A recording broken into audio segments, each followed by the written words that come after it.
Hello everyone, welcome to the online platform of Abhinav Science Academy. Today is the fourth lecture of rotational dynamics, and those students are directly watching lecture number 4. Please watch lecture number 1st, 2nd and 3rd. The link of all the lectures are given in description box. So the summary of the last lecture here, we already discussed about that UCM. And have you seen that what is meant by UCM, or it is also be called as a uniform circular motion.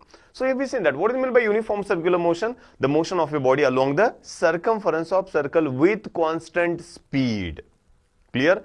And have you seen that if any particle performs UCM, then it having only one linear acceleration, such acceleration is called as the centripetal acceleration. And by using this centripetal acceleration, here we seen that what is meant by centripetal force. So in the last lecture here, we already discussed about that UCM, uniform circular motion. Now here, in today's lecture, we are going to discuss the next bit from this topic. Again, it is very important what is meant by non-UCM, and then here we are going to solve some problems based upon UCM and non-UCM. Now here we are going to discuss what is meant by non-uniform circular motion. Simple आहे. Now see here, UCM मध्ये आपण काय म्हटलं होतं? The motion of a body along the circumference of circle with constant speed. UCM मध्ये speed constant आहे, non UCM मध्ये simply काय असणार? स्पीड व्हेरिएबल, म्हणजे इथं स्पीड कॉन्स्टंट असणार नाही. दिले बघा, non uniform circular motion is a circular motion when the speed of a body does not remains constant. आणि कॉन्स्टंट राहत नाही याचाच अर्थ बॉडीचं स्पीड कसं आहे? Variable. Now see here, let be consider here is the particle at a point A which is performing circular motion in which sense? In anti-clockwise sense. O is the center of the circle and R is the radius of the circle. Clear?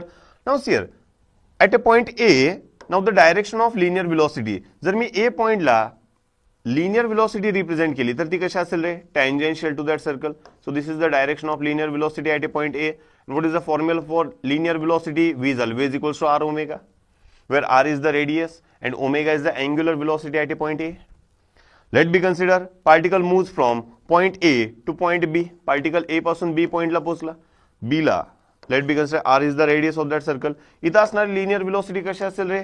या पॉइंटला या सर्कलला tangent असेल किंवा radius ला कशी असेल? Perpendicular. So what is the linear velocity at a point B? It is always equals to R omega. R is radius. It is anyway constant. But here you have to write omega at point B.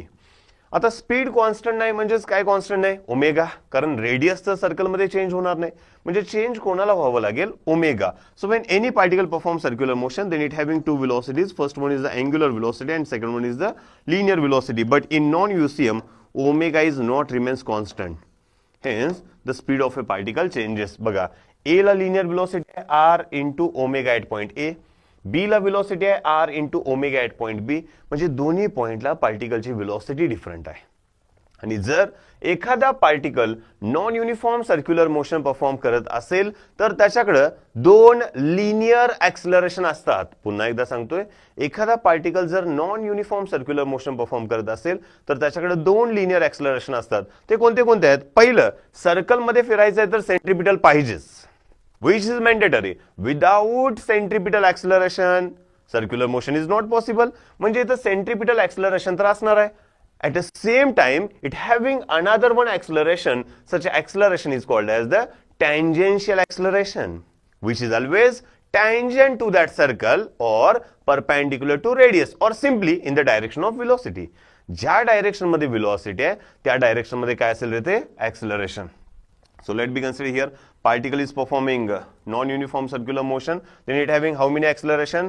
It having two acceleration, centripetal as well as tangential. So let me consider here is the particle at a point A, आणि particle जर non-uniform circular motion perform करायला लागलाय म्हणजेच काय असणार आहे?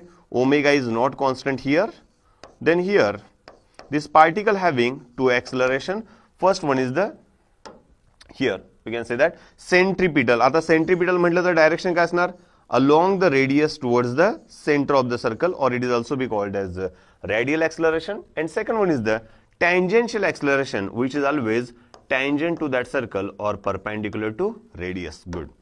So एखादा particle जर non uniform circular motion perform करत असेल तर त्याच्याकडे दोन लिनियर एक्सलरेशन असतात. कोणते कोणते? Centripetal and tangential. मग मला आता फाइंड आउट करायचं आहे resultant acceleration. Now here, so this is the direction of centripetal acceleration. ही आपली डायरेक्शन आहे सेंट्रिपिटल एक्सलरेशनची आणि ही डायरेक्शन आहे टँजेन्शियल एक्सलरेशनची. तर या दोघांचा रिझल्टंट कुठे असणार आहे? तर या दोघांचा रिझल्टंट या दोघांच्या मध्ये, या दोन वेक्टरच्या मध्ये असेल. इथं हे असेल आपलं, this is the direction of net acceleration. Now here if you are going to find that net acceleration, हे आपण फाइंड आउट करू शकतो बाय युजिंग पायथागोरस. मी हा 80 चा पॅरलल वेक्टर जर इथे ड्रॉ केला, बघा हाच वेक्टर मी इथं पॅरलल ड्रॉ केलाय, म्हणजे हा असणार आपला 80. तर ACP 80 आणि A net एक राइट अँगल ट्रायंगल बनलाय बघा. Therefore here if you are going to find the value of A net, the net acceleration of a particle performing non-uniform circular motion is given by formula simply under root ACP square plus AT square. That's it. It is very very important. The net acceleration of a particle performing non-USM is given by formula under root ACP square plus AT square. Good. Here, if I am going to ask the direction of resultant, now what is meant by direction? Everywhere in physics, direction is nothing but the angle made by resultant with horizontal. म्हणजे हा A net न horizontal सोबत केलेला हा angle, म्हणजे मला इथं find out करायचा आहे tan theta. So here, if you are going to find the value of tan theta, then tan theta is always equals to opposite side divided by adjacent or perpendicular divided by base. Opposite side काय आहे? 80 tangential acceleration divided by adjacent म्हणजे base काय आहे? ACP. So by using this formula we can find the direction of resultant. So both the formula are very important. Now the question is, we know that how to find the net acceleration in non-UCM. Non-UCM मध्ये जर पार्टिकलचं net acceleration find out करायचं असेल तर formula आहे under root ACP square plus AT square, ज्याच्यामध्ये मला ACP centripetal और रेडियल एक्सलरेशन फाइंड आउट करण्यासाठी फॉर्म्युला माहिती आहे, जो आपण लास्ट लेक्चर मध्ये शिकलोय. Centripetal acceleration of a particle is given by formula. It is always equals to काय रे formula? V omega or R omega square or V square by R. Very good. By using this formula, we can find the centripetal or radial acceleration. But how to find the tangential acceleration of the particle? मग AT find out करण्यासाठी काय formula आहे? Now here, it is very important. So here, we are going to find the tangential acceleration of a particle performing circular motion. The tangential acceleration of a particle is given by formula. It is equals to, tangential acceleration is nothing but simply rate of change of velocity. It is given by formula dv by dt, or another one formula, tangential acceleration is given by formula r into alpha. हे दोन फॉर्म्युले आहेत. By using this formula we can find the tangential acceleration because it changes the direction of a acceleration at every instant. So direction of acceleration कोण change करायला लागले? velocity. velocity ची direction बघा प्रत्येक पॉइंटला कशी असणार? tangent to that circle. म्हणजे tangential acceleration पण कसं असणार? always tangent to that circle. It is given by formula dv by dt. यालाच आपण म्हणतोय rate of change of velocity, or it is also be given by formula r into alpha, where r is the radius and alpha is the angular acceleration. तुम्हाला आठवत असेल हा formula आपण पहिल्याच lecture मध्ये लिहिला होता. What is the relation between a and alpha, s and theta, v and omega. त्यावेळी जो फॉर्म्युला मिळाला होता तो हाच होता आपला टँजेन्शियल एक्सलरेशन. जर एखादा म्हणला आपल्याला वेक्टर फॉर्म मध्ये लिहायचा आहे, then the tangential acceleration in vector form it is given by formula. It is equals to acceleration. Vector आहे रेडियस, वेक्टर नावातच आहे, वेक्टर आहे alpha, angular acceleration vector hai. So it is given by formula alpha bar cross r bar. So by using this formula we can write tangential acceleration. It is always equals to alpha bar cross r bar. Clear? हे झालं non युसेम. म्हणजे एखादा particle जर non uniform circular motion perform करत असेल तर त्याच्याकडे दोन एक्सलरेशन असतात. First one is the centripetal and second one is the tangential. Centripetal acceleration is simply given by formula v omega r omega square किंवा v square by r. Direction is always along the radius towards the center. Without centripetal circular motion तर possible नाही. And second one is the tangential, which is always tangent to that circle. It is given by formula dv by dt or r alpha, and the vector form is given by alpha bar cross r bar. मग आता काय होईल बघा रे, समजा एखादा particle युसीएम perform करत असेल, now share युसीएम म्हणतोय मी, एखादा particle uniform circular motion perform करत असेल, आपण काय म्हटलं होतं युसीएम म्हणजे, UCM is nothing but simply the motion of a body along the circumference of circle with constant speed. म्हणजे तिथं व्ही कॉन्स्टंट होता का, नाही, व्हेलॉसिटी व्हेरिएबल आहे पण त्याची मॅग्निट्यूड कॉन्स्टंट होती, पण तिथं ओमेगा कॉन्स्टंट होता. So omega is constant anyway. म्हणून आपण बघितलं होतं की युसीएम मध्ये आपल्याला अल्फाची व्हॅल्यू किती मिळाली होती, आठवा जरा. युसीएम मध्ये आपल्याला अल्फा मिळाला होता 0. जर युसीएम मध्ये आपल्याला अल्फा 0 मिळाला तर या टँजेन्शियल ऍक्सलरेशनची व्हॅल्यू काय होईल बघा. टँजेन्शियल म्हणजे आर इंटू अल्फा. अल्फा 0 झाला तर टँजेन्शियल झाला 0, म्हणजे एटी ची व्हॅल्यू 0 झाली. मग नेट ऍक्सलरेशन काय बनणार तुमचं, अंडररूट एसीपी स्क्वेअर, आणि अंडररूट एसीपी स्क्वेअरचं स्क्वेअर रूट येणार एसीपी म्हणजे फक्त सेंट्रिपिटल. म्हणून एखादा पार्टिकल जर युनिफॉर्म सर्क्युलर मोशन परफॉर्म करत असेल तर त्याच्याकडे फक्त आणि फक्त किती ऍक्सलरेशन असते, ओनली 1. ठीक आहे.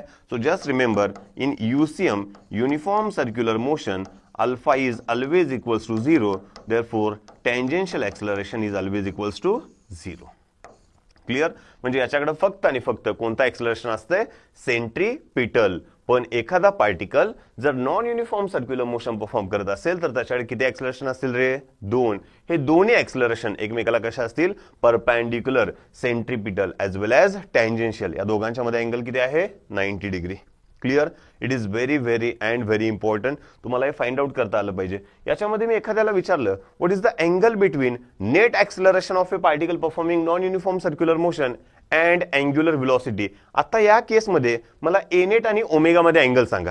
ए नेट आणि ओमेगा बघा, it is very important. A net and omega. आता नेट ऍक्सलरेशन कोणत्या डायरेक्शनला आहे, now see here if you are going to check the direction of net, तर बघा एसीपी आणि एटी याचा रिझल्ट इकडे कुठेतरी मिळेल. हे असेल तुमचं नेट ऍक्सलरेशन. याच्यामध्ये कोणाला डाऊट आहे का. आणि omega, how to find the direction of omega, by using right hand thumb rule. curl your fingers in the direction of motion of particle, outside thumb will give the direction of omega. बघा particle anti clockwise मध्ये फिरायला लागलाय, omega outward आहे, म्हणजे omega outward आणि Annette इकडे आहे, म्हणजे या दोघांच्या मध्ये जर अँगल बघितला तर हा किती असणार आहे रे, 90 डिग्री. सो तुम्हाला ओमेगा आणि एनेट मध्ये किंवा एटी आणि एसीपी मध्ये किंवा आर आणि एसीपी मध्ये अँगल विचारला मी तुम्हाला, रेडियस वेक्टर आणि एसीपी मध्ये अँगल सांगा. रेडियस वेक्टर राईट डायरेक्शनला आहे बघा, एसीपी लेफ्ट डायरेक्शनला आहे, दोघे अपोजिट डायरेक्शन आहे, अँगल किती झाला 180 डिग्री. रेडियस वेक्टर आणि टँजेन्शियल ऍक्सलरेशन मध्ये अँगल किती 90 degree. It is very important. हे सगळे विचारलेले तुमचे पीवायक्यूज आहेत, हे तुम्हाला फाइंड आउट करता आलं पाहिजे. Up to here any doubt. So what is mean by UCM, what is mean by non UCM, समजले सर्वांना. Now here we are going to solve some problems based upon UCM and non UCM. Now here we are going to solve first question. They asked this question in JMANS 2023. Now here, what is the question? A body is moving with constant speed in a circle of radius 10 meter. So here, let me consider. Here is the body at a point A. O is the center of the circle. आणि या सर्कलची radius आहे किती म्हटले त्यांनी 10 metre. The body completes 1 revolution in 4 second. बघा A पासून ए पर्यंत येण्यासाठी बॉडीला किती टाइम लागला 4 सेकंड. म्हणजे याचा टाइम पिरियड दिलाय तुम्हाला, किती दिलाय त्यांनी 4 second. So simply time period आहे 4 second. At the end of third second, the displacement of a body. At the end of third second, displacement of the body. ठीक आहे. आता आपल्याला फाइंड आउट करायचं आहे डिस्प्लेसमेंट थर्ड सेकंड नंतर body is moving with constant speed म्हटलंय. आता बघा पहिली गोष्ट कॉन्स्टंट स्पीड म्हणजे हे UCM आहे. 4 सेकंड मध्ये एक रिव्होल्यूशन कंप्लीट व्हायला लागले. 3 सेकंड नंतर मला डिस्प्लेसमेंट पाहिजे. लेट बी कन्सिडर हा पॉइंट आहे A, diametrically opposite me point घेतला C, हा पॉइंट आहे B, समजा हा पॉइंट आहे C आणि हा पॉइंट आहे D. ठीक आहे, ABCD डायमेट्रिकली अपोजिट पॉइंट घेतलेत ABCD. आता मला काय फाइंड आउट करायचं आहे डिस्प्लेसमेंट आफ्टर 3 सेकंड. आता बघा A टू B म्हणजे हाफ सर्कल आहे आणि पुन्हा B टू A म्हणजे कंप्लीट सर्कल आहे. या टोटल सर्कल मध्ये टाइम किती लागलाय 4 सेकंड. म्हणजे त्याला A टू C जाण्यासाठी टाइम किती लागला असणार आहे इथून इथपर्यंत 1 सेकंड, कारण ही UCM आहे. C टू B जाण्यासाठी 1 सेकंड, B टू D जाण्यासाठी 1 सेकंड आणि D टू A येण्यासाठी पुन्हा 1 सेकंड. तुम्हाला काय विचारलंय displacement at the end of third second. आता थर्ड सेकंड नंतर पार्टिकल कुठे आहे बघा A to C to B to D म्हणजे पुन्हा पार्टिकल आला A पासून D ला. आपल्याला फाइंड आउट करायचं आहे displacement. What is mean by displacement, displacement is nothing but simply the shortest distance from initial to final. म्हणजे ए पासून डी पर्यंत हे जे शॉर्टेस्ट डिस्टन्स आहे यालाच तर आपण म्हणतो डिस्प्लेसमेंट. हे मला फाइंड आउट करायचं आहे. हे आपण फाइंड आउट करू शकतोय. हे 10 मीटर आहे तर हे पण डिस्टन्स किती असणार आहे आपलं 10 मीटर. बघा हा 10 तर रिझल्टंट किती झाला हा आपला रिझल्टंट असणार 10√2. हे पीजीटीनं पण सॉल्व्ह करू शकतोय आपण. कोणाला डाऊट आहे याच्यामध्ये सो याचा आन्सर असणार 10√2. आन्सर मीटरमध्येच पाहिजे 10√2 मीटर. क्लिअर. कोणाला जर डाऊट असेल तर बघा हा पॉइंट आहे ए. ठीक आहे. हे डिस्टन्स आहे ओ पासून ए पर्यंत 10 मीटर. नेक्स्ट ओ पासून डी पर्यंत डिस्टन्स आहे आपलं 10 मीटर आणि आपल्याला फाइंड आउट करायचं आहे डिस्प्लेसमेंट ए टू डी हे किती आहे. बघा राईट अँगल ट्रायंगल बनलाय सो सिम्पली सॉल्व्ह करू शकताय तुम्ही. AD square is equals to OA square plus OD square. हे सॉल्व्ह केलं तर तुम्हाला आन्सर सेमच मिळेल. Clear. Any doubt. Good. Now next question. There's this question in JMains 2023. A particle is moving with constant speed in a circular path. Now see here, constant speed म्हणले पुन्हा एकदा constant speed म्हणजे ही पण कोणती motion आहे आपली UCM. The particle turns by an angle 90 degree. Then the ratio of instantaneous velocity to its average velocity हा ratio दिलाय pi s to x√2. Then the value of x will be. हे आपल्याला find out करायचं आहे. पुन्हा एकदा सेमच condition आहे बघा. Particle is performing UCM. So let be consider particle moves from point A to point B. कारण अँगल चेंज किती दिलाय तुम्हाला 90 डिग्री. पार्टिकल ए पासून बी ला गेला हा अँगल चेंज केला कव्हर केला 90 degree. Let be consider R is the radius of that circle. So radius आहे आर. तर आपल्याला फाइंड आउट करायचं आहे the ratio of instantaneous velocity to average. Now see here if you are going to find that instantaneous velocity. आता instantaneous velocity जर आपण check केली तर velocity is always tangential to that circle or perpendicular to radius. पण ही जर UCM असेल तर A पॉइंटला आणि B पॉइंटला velocityची मॅग्निट्यूड काय असायला पाहिजे रे कॉन्स्टंट R ओमेगा सेमच असायला पाहिजे. म्हणजे instantaneous velocity तर Vच आहे. पण मला फाइंड आउट करायला पाहिजे average velocity. Now see here V average जर मी फाइंड आउट केला तर V ॲव्हरेज म्हणजे काय. V average is nothing but total displacement upon total time. म्हणजे मला पहिल्यांदा टोटल डिस्प्लेसमेंट फाइंड आउट करायला पाहिजे. गुड. नाउ सी हियर आता ए पासून बी पर्यंत पार्टिकलचं डिस्प्लेसमेंट किती. बघा रे आताच असा क्वेश्चन सॉल्व्ह केलाय आपण. ए पासून बी पर्यंत डिस्प्लेसमेंट म्हणजे काय शॉर्टेस्ट डिस्टन्स. सो इथं जर आपण डिस्प्लेसमेंट फाइंड आउट केलं तर आपल्याला डिस्प्लेसमेंट किती मिळेल बघा. हे असायला पाहिजे आपलं √2r. Therefore V average is equals to हा किती होणार बघा आपला √2r divided by total time. आता मला सांगा एका कंप्लीट सर्कल मध्ये जर याला टाइम टी लागत असेल कंप्लीट सर्कल मध्ये लागणारा टाइम टी असेल तर 1/4 सर्कल मध्ये लागणारा टाइम किती असणार t/4. कारण ही UCM आहे आपली युनिफॉर्म सर्क्युलर मोशन आहे म्हणजे इथं टाइम लागला. लेट बी कन्सिडर t/4 लिहू शकतोय आपण याला. ठीक आहे. सो देअरफॉर V ॲव्हरेज झाला आपला √2r into 4/t. हे थोडंसं पुढे सॉल्व्ह करून घेऊया. आपल्याला माहिती आहे what is mean by speed. Speed is nothing but simply distance upon time. Therefore time is equals to distance upon speed. हे आपण लिहू शकतोय. क्लिअर. देअरफॉर टी ला आपण रिप्लेस करू शकतोय d/v. म्हणजे आपल्याला ॲव्हरेज वेलोसिटी काय मिळेल बघा V average is equals to √2r into 4 divided by T ला मी काय लिहू शकतोय d/v. So distance total distance किती असणार हे 2πr टाइम पिरियडच्या टर्म मध्ये लागलोय डिवायडेड बाय v. म्हणजे हा डिनॉमिनेटर ऑफ डिनॉमिनेटर कुठे जाणार न्यूमरेटर मध्ये. दोन्ही व्हॅल्यू मिळाले आपल्याला. या दोघांचा काय फाइंड आउट करायचं आपल्याला ratio. Therefore here if you are going to find V instantaneous upon V average तर काय मिळेल बघा V इंस्टंटेनियस किती आहे रे आपला V divided by V average किती आहे बघा आपला √2r into 4v divided by म्हणजे हा कुठे जाईल बघा आता न्यूमरेटर मध्ये जाईल 2πr जाईल का. आता याच्यामध्ये काय होणार बघा काय काय कॅन्सल होतं याच्यामध्ये. Now see here V gets cancel R gets cancel. पुन्हा काय होईल बघा 2 2 जा 4. म्हणजे जर आपण रेशो बघितला तर V instantaneous upon V average हा रेशो किती मिळायला लागलाय आपल्याला. न्यूमरेटर मध्ये काय राहिला पाय अपॉन डिनॉमिनेटर मध्ये काय राहिला 2√2. म्हणजे हा रेशो मिळायला लागलाय पाय अपॉन 2√2 पाय अपॉन 2√2. त्याने आपल्याला रेशो किती दिलाय बघा त्याने आपल्याला दिलाय पाय अपॉन x√2. गुड. आणि आपल्याला त्याने x चीच व्हॅल्यू विचारले म्हणजे इथं ह्या x ची व्हॅल्यू किती असणार आहे बघा 2. असा ऑप्शन आहे का? आहे. Last option delta D. So D is the correct answer. Clear? Any doubt?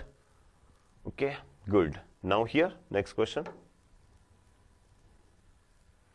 Now see here, next they ask this question in NEET 2016. In a given figure, acceleration of a particle is given 15 meter per second square represents the total acceleration of a particle moving in a clockwise direction. आता हे total दिले म्हणजे हे centripetal नाही, tangential नाही, net acceleration दिले आपल्याला of a circle of radius 2.5 metre at a given instant. Then the speed of the particle आणि व्ही विचारलंय आपल्याला. नाउ सी हियर, हे जे एक्सेलरेशन आहे ए, हे आपल्याला दिले टोटल एक्सेलरेशन. म्हणजे बघा रे, या ए ची व्हॅल्यू दिली आपल्याला, किती दिले? 15 मीटर पर सेकंड स्क्वेअर. आणि आपल्याला स्पीड विचारले. Now see here, which is given with an inclination 30 degree. जर मी ह्या ए ला रिझॉल्व केलं, now see here, if any vector is given with an inclination or angle, then it having how many components? 2 components. Both the components are perpendicular to each other. म्हणजे जर मी ह्या A ला resolve केलं तर ह्या ए चे 2 कंपोनेंट असणार, एक हॉरिझॉन्टल, दुसरा व्हर्टिकल. बरोबर आहे? बघा, ज्या साईडला अँगल आहे ती साईड ऑलवेज काय असते? कॉस. म्हणजे हा झाला ए कॉस 30 आणि हा झाला ए साइन 30. तुम्ही जर ऑब्झर्व केलं तर तुम्हाला कळेल ए साइन 30 हा त्या सर्कलला टँजंट आहे, म्हणजे हा टँजेन्शियल एक्सेलरेशनचं काम करायला लागलाय. आणि ए कॉस 30 ची डायरेक्शन बघा along the radius towards the centre आहे, म्हणजे हा सेंट्रिपिटल एक्सेलरेशनचं काम करायला लागलाय. म्हणजे इथं आपण लिहू शकतोय here necessary centripetal acceleration is provided by, कोण प्रोवाइड करणार आहे रे? a cos 30. Very good. Because without centripetal acceleration, circular motion is not possible. Now, what is the formula for centripetal acceleration? v omega r omega square किंवा v square by r. What is given in that problem? त्यानुसार formula use करा. मला v find out करायचा आहे, r दिलाय, म्हणजे आपण formula use करणार v square upon r is equals to a ची व्हॅल्यू किती दिली आपल्याला? 15 into what is the value of cos 30? cos 30 किती असतो रे? √3/2. हे सॉल्व करूया. So v square is equals to हा 15 as it is into r. हा r इकडे मल्टिप्लाय होणार. r ची व्हॅल्यू किती आहे? ह्या सर्कलची रेडियस आहे 2.5. 2.5 याला मी लिहितो 5/2. चालेल का? इंटू हा किती होणार? √3/2. बघा, हे सॉल्व करायला पाहिजे आपल्याला. Therefore v square is equals to 15 into 5 हा किती झाला? 75 √3 डिवायडेड बाय 2 2 जा 4. Therefore v square. आता बघा, हे जर आपण सॉल्व केलं, v square is equal to 75 into √3/4, तर हा काय होणार बघा. पहिल्यांदा हे सॉल्व करून घ्या. v square is equals to 75 into √3. √3 म्हणजे किती असणार आहे? हा 1.71 डिवायडेड बाय 4. Any doubt? आता याचं जर आपण स्क्वेअर रूट घेतलं, हा मला मिळाला v स्क्वेअर. मला फाइंड आउट करायचे कशाची व्हॅल्यू? व्ही ची व्हॅल्यू फाइंड आउट करायचे. समजा याला मी 75 नियरली रफ कॅल्क्युलेशन केलं, याला आपण 76 घेतला. ठीक आहे, घेऊ शकतोय नियरली इक्वल्स टू. तर हा काय होईल बघा, 4 1 जा 4, राहिला किती? 3. म्हणजे हा झाला 4 9 जा, आणि हा नियरली इक्वल्स टू म्हणजेच 19 इंटू 1.7. आता 19 2 जा 38. बरोबर आहे काय? पण हा 38 पेक्षा कमी येणार आहे, म्हणजे हा नियरली इक्वल्स टू हा काहीतरी 33 34 येईल. ही कशाची व्हॅल्यू मिळेल आपल्याला? v square. पण मला v स्क्वेअर नको, v पाहिजे. आता जर मी याचं स्क्वेअर रूट घेतलं तर बघा रे, हा कॉमन सेन्स आहे. याचं स्क्वेअर रूट हे डेफिनेटली, जर हा 36 असता तर हा परफेक्ट स्क्वेअर झाला असता 6चा, म्हणजे याचा आन्सर 6 आला असतं. हा जर 25 असता तर हा परफेक्ट स्क्वेअर झाला असता 5चा. पण आन्सर 25 टू 36 च्या मध्ये आहे, म्हणजे आन्सर 5 पेक्षा जास्त आणि 6 पेक्षा कमी असणार. असा ऑप्शन कोणता आहे आपला? 5 पेक्षा जास्त आणि 6 पेक्षा कमी. तर हा लास्ट ऑप्शन आहे बघा, 5.7. कारण 6.2 हा जास्त आहे, 4.2 not possible, 5 exact not possible. So 5.7 is the correct answer. Rough calculation आपल्याला करता आलं पाहिजे. एवढा वेळ नाही आपल्याकडे की हे एक्झॅक्ट सॉल्व्ह करा. ठीक आहे, कधी तुमचे ऑप्शन एक्झॅक्ट असं कधीच होणार नाही. 5.71 5.72 5.73 असे ऑप्शन कधी असणार नाही. सफिशियंट गॅप असणार आहे ऑप्शन मध्ये. सो रफ कॅल्क्युलेशन करायला शिका. Next question. They ask this question in MST CET. Now see here, what is the question? In non-uniform circular motion, the ratio of tangential to radial acceleration is.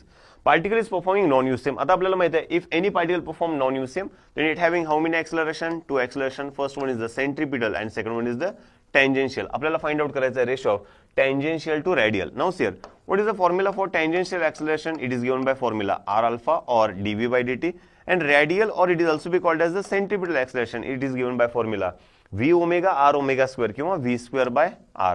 हे दोन equation आहेत. आपल्याला ह्या दोघांचा काय घ्यायचा आहे रे? रेशो घ्यायचा आहे. तर ह्या मी दोघांचा रेशो घेतला तर मला काय मिळेल बघा, AT अपॉन AR. जर मी हा सॉल्व केला, AT ची व्हॅल्यू किती आहे? R alpha divided by AR ची व्हॅल्यू किती आहे? V स्क्वेअर अपॉन R, म्हणजे हा न्यूमरेटर मध्ये जाईल, म्हणजे हा होईल R square alpha upon V square. R square alpha upon V square. असा ऑप्शन कोणता आहे का? Third option C, Charlie is the correct answer. Clear? हे ऑप्शन जे आहेत आपण म्हणतोय ए म्हणजे alpha, B beta, C Charlie, D stands for delta. या वेळेला आपण ऑप्शन रिप्रेझेंट करतोय. So option C, Charlie, is the correct answer. Next, they asked this question in MST CET 2015. I think they asked this question in J Mains also. Very good question. A toy cart is tied to the end of an unstretched string of length L. एक toy cart आहे जे एक L लेंथची string आहे, त्याला काय केलंय आपण? Fixed केलंय. So let be consider the length of the string is L. The length of the string is L आणि ह्याला एक पार्टिकल काय केलंय? फिक्स केलंय. When revolved, the toy cart moves in a horizontal circle. Now see here, आता हे आपण revolve केले हॉरिझॉन्टल सर्कल मध्ये of radius 2L and time period T. म्हणजेच आपण ह्या स्ट्रिंगची लेंथ ही वाढवत नेली. ही लेंथ किती केली? 2L.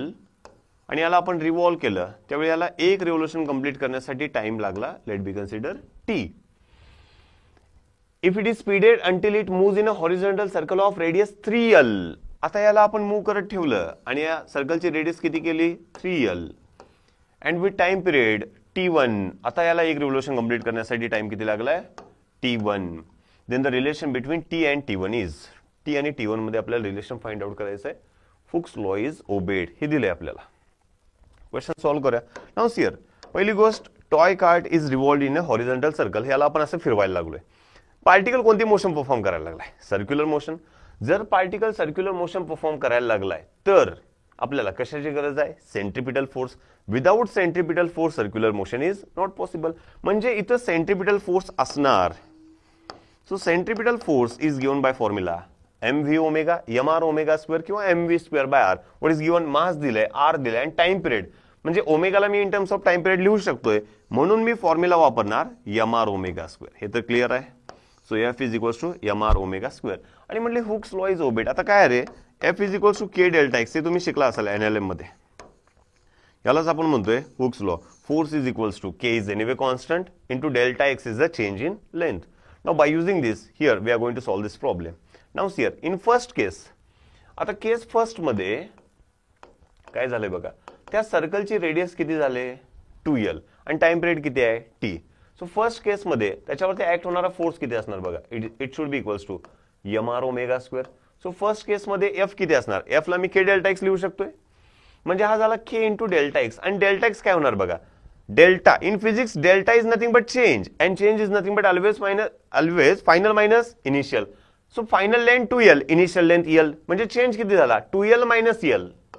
हा चेंज होणार 2L minus L is equals to पार्टिकलचा मास तर आहे m. पहिल्या केसमध्ये रेडियस किती आहे आपली? 2L इंटू ओमेगाला मी लिहू शकतोय 2π बाय T. आणि या केसमध्ये टाइम पिरियड Tचा आहे तर मी याला 2π बाय T स्क्वेअर लिहू शकतोय. काय डाऊट आहे याच्यामध्ये कोणाला? ही झाली केस फर्स्ट. केस सेकंड मध्ये काय झालं बघा? केस सेकंड, ठीक आहे, याला पाहिजे तर इक्वेशन नंबर 1 म्हणा. केस सेकंड मध्ये पुन्हा याच्यावरती ऍक्ट होणारा सेंट्रिपिटल फोर्स असेल आपला mr ओमेगा स्क्वेअर. आता F ला मी k डेल्टा x लिहू शकतोय. So k into delta x म्हणजे चेंज इन लेंथ. चेंज म्हणजे फायनल मायनस इनिशियल. आता फायनल लेंथ किती झाले? 3L आणि इनिशियल होता L. म्हणजे चेंज झाला आपला 3L minus L is equals to m into, आता रेडियस झाले किती आपली? 3L इंटू ओमेगाला मी लिहू शकतोय 2π बाय. आता नेक्स्ट केस मध्ये टाइम पिरियड झाला आपला T1 याचा स्क्वेअर. Equation number second. कोणाला डाऊट आहे याच्यामध्ये? मला रिलेशन फाइंड आउट करायचं आहे T आणि T1 मध्ये. मी या दोन इक्वेशनचा रेशो घेतो. इक्वेशन 1 डिवाइडेड बाय इक्वेशन 2 करतो. म्हणजे LHS ला LHS न आणि RHS ला RHS न डिवाइड करा. म्हणजे इथे LHS काय होईल बघा? 2L मायनस L KL म्हणजे हा होईल KL अपॉन इथं 3L मायनस L 2L म्हणजे हा होईल 2KL is equals to RHS ला RHS ने डिवाइड करा. इथं RHS काय बघा, m into 2l into 2π/t whole square divided by, इथं काय होईल बघा, m into 3l into 2π/t1 whole square. Any doubt? काय कॅन्सल होतोय का बघा, घालवा. KL gets cancel, MM gets cancel, LL gets cancel, याच्यामध्ये 2π gates cancel.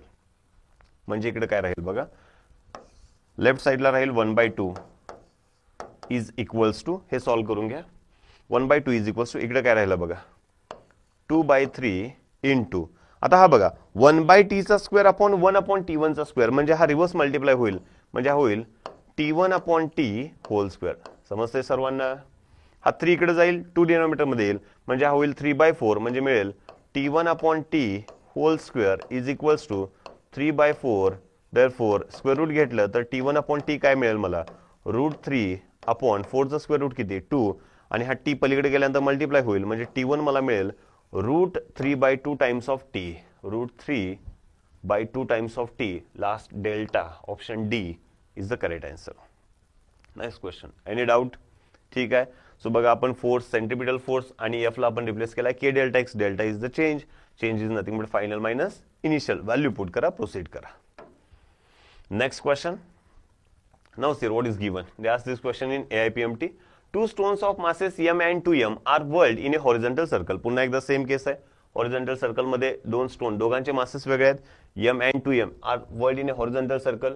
The heavier one in radius r/2 and lighter one in radius r. बघा different radius आहेत. हे एक सर्कल आहे, एक आहे रेडियस r/2 आणि दुसरे आहे रेडियस r. बघा heavier one with radius r/2. आता 2 स्टोन्स, म्हणजे याचा मास असणार आहे 2m आणि याचा मास असणार आहे m. दोघांनाही सर्कलमध्ये फिरवत ठेवले. The tangential speed of lighter stone is n times that of the value of heavier stone. Now see, जर याचं टँजेन्शियल स्पीड मी v मांडलं तर ह्या लाइटर स्टोनचं टँजेन्शियल स्पीड काय आहे, n times of v. Heavier stone when they experience same centimetre force the value of n is, दोघांच्या वरती act होणारा सेम सेंट्रिपिटल फोर्स असेल तर त्या n ची व्हॅल्यू काय विचारले. Now here the force, centripetal force acting on a particle m is equals to force acting on 2m. आता सेंट्रिपिटल फोर्स चा फॉर्म्युला काय रे आपल्याकडे, mv omega mr omega square किंवा mv स्क्वेअर बाय r. आपण formula वापरूया mv square by r. मग बघा आता हे लाइटर स्टोन साठी आहे, याचा मास आहे m इंटू v स्क्वेअर, याचा स्पीड किती आहे n इंटू v याचा स्क्वेअर अपॉन याची रेडियस किती आहे r is equals to 2m. साठी बघा m याचा मास किती आहे 2m, याचा मास आहे 2m इंटू याची वेलोसिटी किती आहे v, म्हणजे हा झाला v स्क्वेअर अपॉन याची रेडियस किती आहे r/2 अपॉन 2, म्हणजे हा कुठे गेला न्यूमरेटर मध्ये गेला. मला कशाची व्हॅल्यू फाइंड आउट करायची आहे, व्हॅल्यू फाइंड आउट करायची आपल्याला n ची. नाउ हियर इथं बघा m gets cancel, r gets cancel, पुन्हा हा v स्क्वेअर आणि इथला हा v स्क्वेअर कॅन्सल होणार, म्हणजे काय मिळणार बघा n square is equals to 2 2 जा 4. Therefore n is equals to, n ची व्हॅल्यू किती मिळेल आपल्याला 2. So n is equals to 2. Option आहे का beta, second is the correct answer. Any doubt? Next question. If kinetic energy of a particle of mass m performing UCM in a circle of radius r is E. UCM आहे, kinetic energy E ने represent केले. What is the formula for kinetic energy? Half mv square. This is the standard formula to find the kinetic energy of any particle in the universe. The acceleration of the particle is, मग A किती विचारलाय. आता UCM मध्ये particle कडे फक्त एक आणि एकच acceleration असते, ज्या ऍक्सलरेशनला आपण म्हणतोय कोणता acceleration, centripetal. Therefore, centripetal acceleration is given by formula v omega r omega square किंवा v स्क्वेअर बाय r. म्हणजे याच्यावरून मला v स्क्वेअर ची व्हॅल्यू फाइंड आउट करायला पाहिजे. आता बघा E is equals to half mv square, तर मला v स्क्वेअर काय मिळेल रे, मला मिळेल 2e अपॉन m. ही व्हॅल्यू मी या ठिकाणी पुट करतोय, म्हणजे मला ऍक्सलरेशन काय मिळेल बघा 2e upon mr. That's it, answer आहे 2e upon mr. First alpha is the correct answer, पहिलाच ऑप्शन आहे बघा. Any doubt? Very simple, very easy question. Next one, a particle of mass m moving in a circular path. Just wait a minute. ठीक है. Now see here, a particle of mass m moving in a circular path of constant radius r such that centripetal acceleration is varying with time t as k square r t square. आता centripetal acceleration टाइमवरती depend आहे आणि acceleration आपल्याला दिले किती दिले k square r t square where k is anyway constant, then the power delivered to the particle by the force acting on it. तर power किती विचारले आपल्याला. Now sir, what is meant by power? Power is nothing but simply work done upon time. So here we can find that power delivered to the particle, power is equals to work done upon time, or it is also be written as what is meant by work done? Force into displacement divided by time. पण displacement upon time म्हणजे काय रे? Velocity म्हणजे हा झाला force into velocity. Good. म्हणजे याही फॉर्म्युलाने आपण power find out करू शकतो. Now see here, what is given? Acceleration is given. So here acceleration of a particle is equals to, acceleration किती दिले आपल्याला? k square r t square दिले का. नेक्स्ट, आता हे सेंट्रिपिटल ॲक्सेलरेशन आहे, याचा फॉर्म्युला काय? v square upon r. याला मी लिहू शकतो a ला, हा काय मिळेल? k square r t square. Therefore v square काय मिळेल मग? हा r पलीकडे जाईल, मल्टिप्लाय होईल, म्हणजे हा काय होईल? k square r square t square. मग v ची व्हॅल्यू काय मिळेल आपल्याला? v मिळेल आपल्याला krt, दोन्ही साईडचं स्क्वेअर रूट घ्या, म्हणजे v मिळाला आपल्याला. बघा पॉवर फाइंड आउट करायची आहे तर f इंटू v लागणार, त्यातला v मिळाला, f ची व्हॅल्यू मिळाली तर आन्सर मिळेल. आता फोर्स फाइंड आउट करूया. Now according to second NLM, force is always equals to mass into acceleration. But what is mean by acceleration? Rate of change of velocity, म्हणजे हा असतो dv by dt. Therefore acceleration is equals to d upon dt of v. What is the value of v? v आपण find out केला, काय मिळाले आपल्याला? krt. म्हणजे जर मी याला डिफरन्शिएट केला विथ रिस्पेक्ट टू t, तर बघा k कॉन्स्टंट r कॉन्स्टंट, तर differentiation of t with respect to t 1 म्हणजे एक्सेलरेशन झालं kr. Therefore force is equals to, force म्हणजे m इंटू a, सो हा झाला m into k into r. Therefore by using this two we can write power is equals to force into velocity. Force किती मिळाले आपल्याला? mkr into velocity किती मिळाले? krt. Therefore power is equals to काय लिहू शकतो आपण? mk square r square into t. So this is the final answer, mk square r square into T. असा कोणता ऑप्शन आहे का याच्यामध्ये? Beta. Second one is the correct answer, mk square r square into T. Clear? Any doubt? Next question. A particle moves along a circle of radius r with constant tangential acceleration. If the velocity of the particle is v at the end of second revolution, after the revolution has started, then the tangential acceleration, again they ask this question in MST/CET. आता काय म्हटले बघा, particle moves along a circle of radius r with constant tangential acceleration. If the velocity of the particle is v at the end of second revolution. आता याला तुम्ही linear motion मध्ये consider करा. जर लिनियर मोशन मध्ये consider केलं त्याचा फायदा काय होईल बघा. At the end of second revolution, 2 revolution complete झाल्यानंतर त्यानं ट्रॅव्हल केलेलं डिस्टन्स किती असणार आहे? After two revolution, the distance travel by the body is equals to, एक रिव्होल्यूशन म्हणजे किती रे? 2πr. मग 2 रिव्होल्यूशन कंप्लीट केले तर 2 ने मल्टिप्लाय करा, म्हणजे त्याचं डिस्टन्स असणार, ट्रॅव्हल किती असणार? 4πr. याच्यामध्ये काय डाऊट आहे का? मोशन स्टार्टेड म्हणजे इनिशियल वेलोसिटी किती आहे? 0. सेकंड रिव्होल्यूशन नंतर त्याचं स्पीड किती दिले? v. तर a ची व्हॅल्यू विचारली. याचा फायदा काय झाला बघा, s माहिती आहे, u माहिती आहे, v माहिती आहे, a पाहिजे, तर मी तर डायरेक्ट थर्ड कायनेमॅटिकल इक्वेशन वापरू शकतोय. v square is equals to u square plus 2as, where a is anyway acceleration. यालाच तर आपण म्हणतो टँजेन्शियल एक्सेलरेशन. आता बघा v ची व्हॅल्यू 20 आहे, u किती आहे रे आपला? 0. 2 इंटू a इंटू s ची व्हॅल्यू किती आहे? 4πr.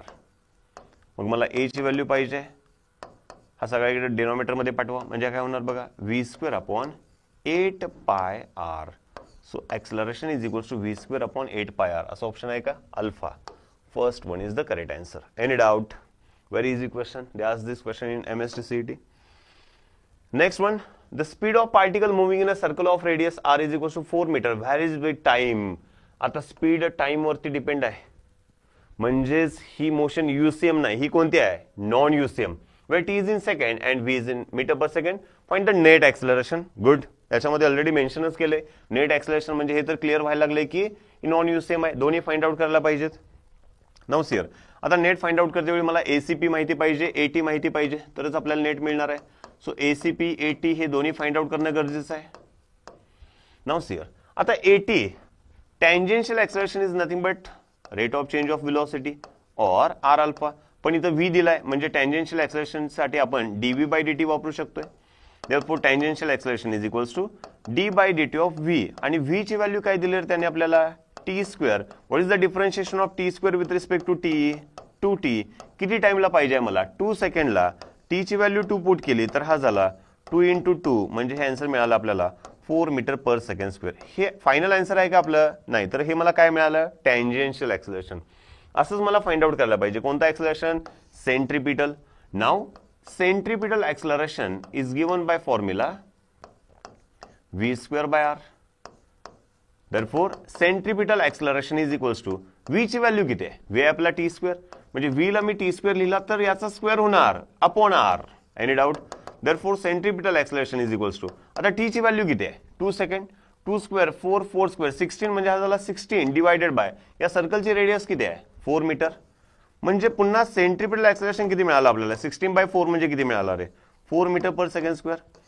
मला दोन्ही एक्सेलरेशन मिळाले, टँजेन्शियल आणि सेंट्रिपिटल, पण मला फाइंड आउट करायचं आहे net acceleration. Now see here, now the net acceleration of a particle performing non-UCM is given by formula under root ACP square plus AT square. Therefore A net is equals to ACP ची value किती आहे बघा? 4, म्हणजे हा झाला 4 square plus AT किती मिळाले आपल्याला? 4, म्हणजे फायनल आन्सर किती मिळाले आपल्याला? 4√2 metre per second square is the correct answer. असा ऑप्शन आहे का? Charlie. Option C is the correct answer. Any doubt? Very good question. Next one. Two particles A and B are moving in uniform circular motion. Again UCM is given in concentric circles of radii RA and RB with speed VA and VB respectively. Their time period of rotation is same. Then the ratio of angular speed of A to that of B. They asked this question in NEET 2019. Very easy question. What is given? Two particles are moving in concentric circles. Concentric circle समजते सर्वांना, म्हणजेच दोघांचा centre common आहे. ठीक आहे. So let be consider याची radius आहे RA, याची रेडियस आहे RB, याचं स्पीड आहे विच स्पीड्स, याचं स्पीड आहे समजा VA आणि याचं स्पीड आहे VB. दोघांचे टाइम पिरियड सेम. याला टाइम t लागला तर याला पण टाइम किती लागलाय? t. Then the ratio of angular speed of A to that of B, म्हणजे ओमेगा विचारलाय. Now we know that. आता मला टाइम पिरियड माहिती आहे, तर ओमेगाचा formula in terms of time period काय रे? Omega is equals to 2π/t. Very good. Therefore omega for A upon omega for B जर मी फाइंड आउट केला, मी डायरेक्ट लिहू शकतोय omega is equals to 2π/t means omega is inversely proportional to time period. एवढं तर कळायला लागलं आपल्याला, म्हणजे मी डायरेक्ट लिहू शकतोय time period of B upon time period of A. पण B आणि A दोघांचे टाइम पिरियड सेम आहे, t upon t. T gets cancel, म्हणजे आन्सर काय मिळेल आपल्याला? 1:1. So option beta second one is the correct answer. Any doubt? ठीक आहे. Okay. So here we seen that what is mean by non-UCM and the problems they ask based upon UCM and non-UCM in JMS, NEET and MST CET. All are very and very important questions. So पुन्हा एकदा सर्वांनी हे question copy करा and try to solve. हे practice करा, स्वतः solve करा. हे सॉल्व होतात का बघा. जर हे क्वेश्चन सॉल्व झाले तर अशा टाइपचे सगळे क्वेश्चन तुम्ही इझिली सॉल्व करू शकता. Clear up to here? Any doubt? So here in next lecture we are going to discuss what is meant by centrifugal acceleration, what is meant by centrifugal force, and all these things we are going to discuss in next lecture. So nothing more than that. That's it. Thank you. We'll meet again in next lecture. Stay tuned. Thank you.